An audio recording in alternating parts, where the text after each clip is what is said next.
Welcome to The Savage Truth with Cicely Davis. I am your host, Cicely Davis. Welcome back, American Savages, to The Savage Truth. I am your host, Cicely Davis, ecstatic to be with you for yet another episode of The Savage Truth. And that's what we're going to do today. We are going to tell the truth, even if it kills us. Super excited to be with you. If you are joining this channel, if you're new to the channel, welcome. I'm ecstatic to have you here. Thank you so much for making the decision and moving on action, right? To join in on the conversation. I absolutely welcome you. Please continue to do so. Join me for the next episode and bring somebody else with you. Tell someone about the show. The more, the merrier. I absolutely love having you. For those of you who are the ride or dies, those of you who are consistently tuning in, joining in on the conversation, thank you so very much for your continued support. I could not do this without you. I am so very grateful and appreciative. Now, I have an ask.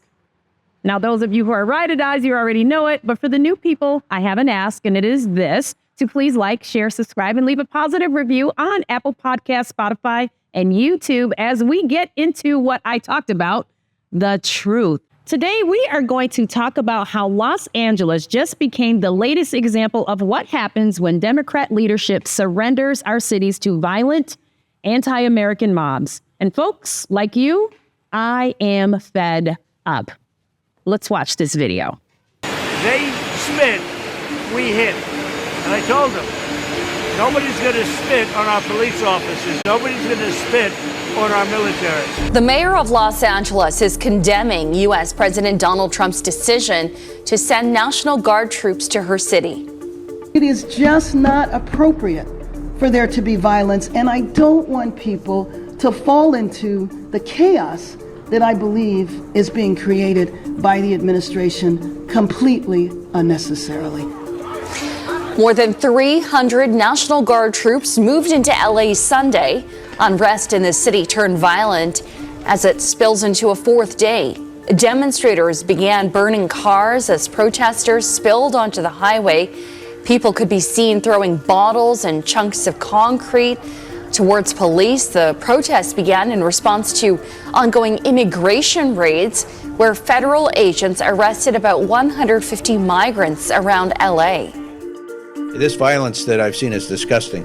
It's escalated now since the beginning of this incident. What we saw the first night was bad. What we've seen subsequent to that is getting increasingly worse and more violent. Tonight we had individuals out there shooting commercial-grade fireworks at our officers. That can kill you. And we have adapted our tactics to be able to have a chance to be able to take these people into custody and to be able to hold them accountable. Okay, now, Savages, I have to tell you, what just happened in Los Angeles, what is happening right now, currently in Los Angeles, is an absolute disgrace, okay, to say the least. We just witnessed yet another example of Democrat leadership surrendering our cities to radical, lawless mobs. Over 1,000 rioters, not peaceful protesters, okay? These were rioters. These are looters. These are people who are putting graffiti on buildings. They are taking blocks and hammers and mallets and chipping away the concrete and dropping large boulders and bricks of cement on top of cars, on top of buildings. They're smashing out windows. Okay, so these are rioters. These are not peaceful protesters. Let's be absolutely clear. Let's tell the savage truth right there. Okay, surrounded a federal ICE building, assaulted federal officers, slashed tires, and vandalized taxpayer-funded property. And what did the LA Police Department do? It took them over 2 hours to respond. Now, that to you should sound very, very familiar. Now, I, for one, live in Minneapolis, for you new people who don't know, okay? This is George Floyd's zone, okay? So I know all about poor leadership. I know all about lack of response. I know all about holding the police department back and disallowing them to actually do their job and respond in an emergency. 2 hours. Think about that. In what world do we allow thugs to terrorize federal law enforcement while city leaders sit on their hands and watch it happen? Well, this world, okay? And certainly the world of 4 years ago. And of course, in classic Democrat fashion, who do they blame for the violence? Well, you can guess it. President Donald Trump. Yes, somehow the left thinks that mobs in ski masks throwing fireworks and trying to murder police officers is Trump's fault. Somehow it's his fault. The same leadership calling violent riots peaceful protests. We're hearing that all again, okay, while officers are being hospitalized. This is the very same leadership that treats ICE, men and women risking their lives to enforce the law, like they're the enemy. Now, if you ask me, the enemy is the spineless leadership that has let this kind of lawlessness fester for years in California and other blue cities. We see this through and through. It's so very consistent in blue cities all across this country. Now, let me tell you what the media won't. Okay? This riot wasn't some isolated scuffle.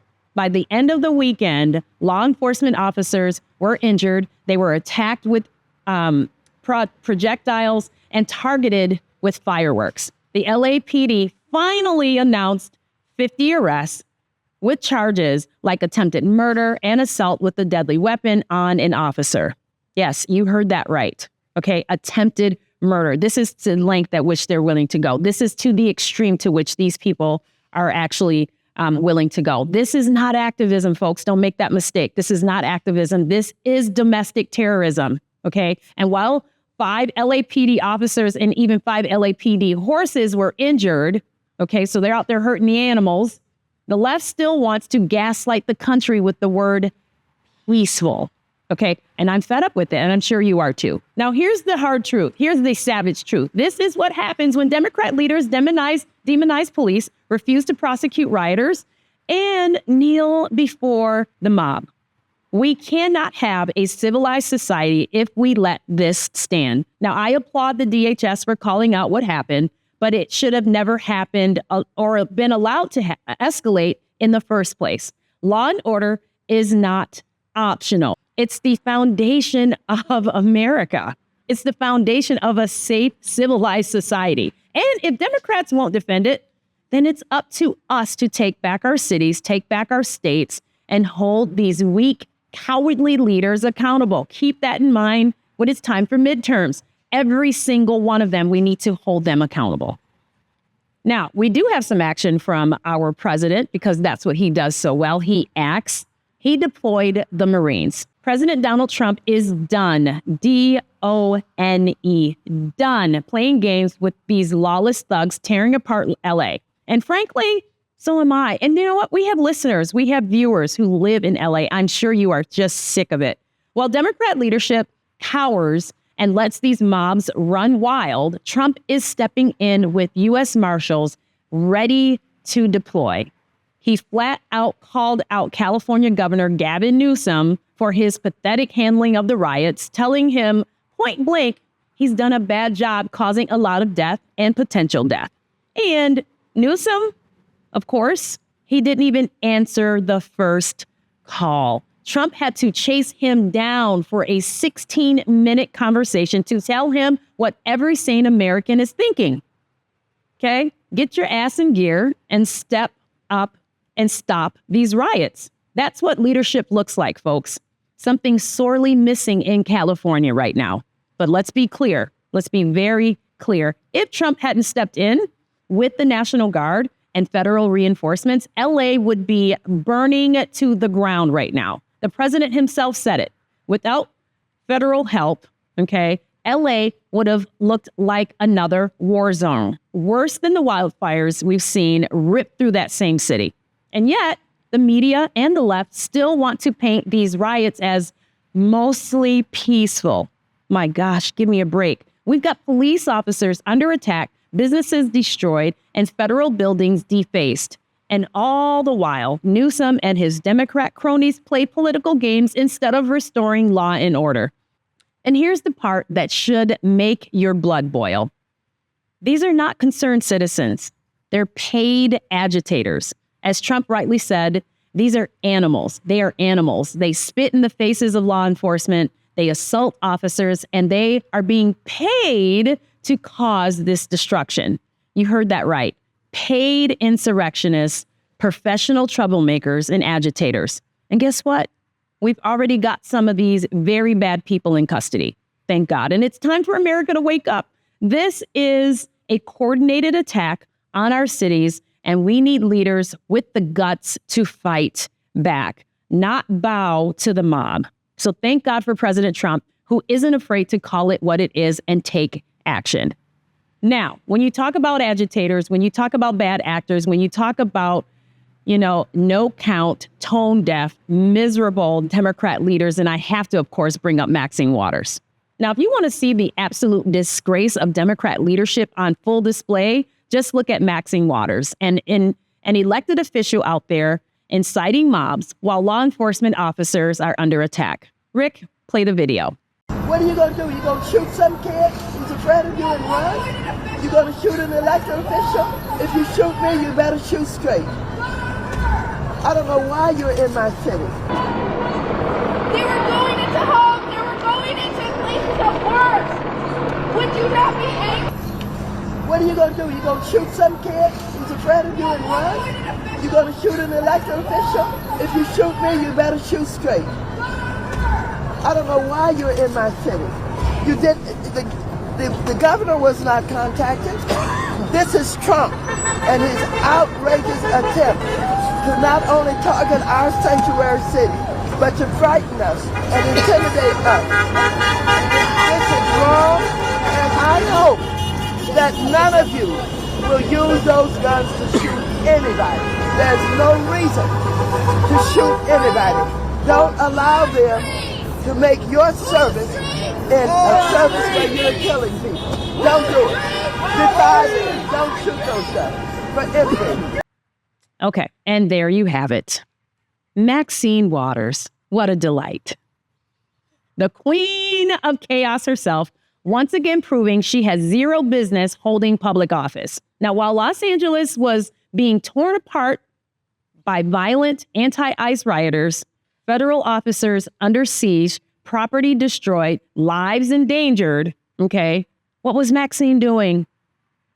What she always does, not condemning the violence. Oh, no. No. She was out there antagonizing the situation as she always is, stirring the pot like the professional agitator that she is. This woman, an elected official, mind you, wasn't calling for peace. She was fanning the flames of anarchy. And it's an absolute disgrace. And this is what we see from her. This is what we've always seen. This is what we've come to expect, unfortunately. But we need to tell the savage truth in this moment. When you have members of Congress effectively encouraging mobs to attack law enforcement, this is not free speech. This is borderline criminal behavior, okay? In my opinion, it's treason. This is the same Maxine Waters who once told crowds to get in their faces and harass Trump supporters. Now here she is again, adding fuel to the fire while ICE agents and LAPD officers are dodging projectiles and fireworks. And guess what? 5 officers and 5 horses were injured. Now, where is Maxine Waters' apology then? Where's her accountability? Oh, that's right. Accountability is a foreign concept to radical Democrats. It's time we stop letting these dangerous clowns hide behind their congressional titles. Maxine Waters should be censored at the very least. She should be censored, period. At the minimum, she should face formal consequences for repeatedly indicting violence and chaos. If any Republican had dared to behave this way, they'd be expelled by now and smeared 24/7 in the media. But not Maxine. The media treats her like some civil rights hero, right? It's disgusting.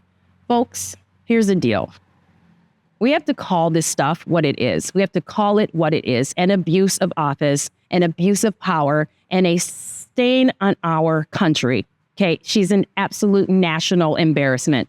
Enough is enough. It's time for Republicans, for sure, and the American electorate to demand action loudly and clearly.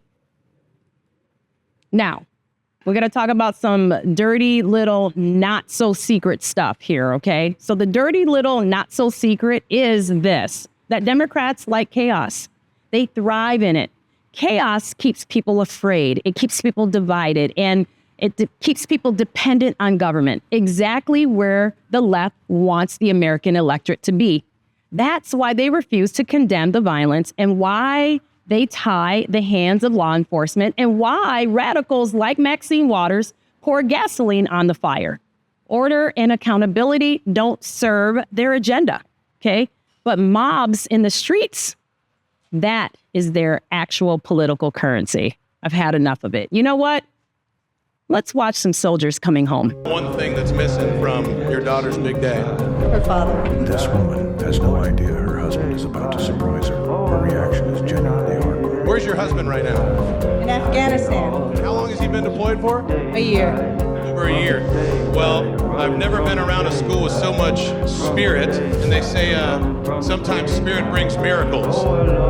So students, please join me in welcoming home early from Afghanistan, Angela's husband, Sergeant First Class David Baker!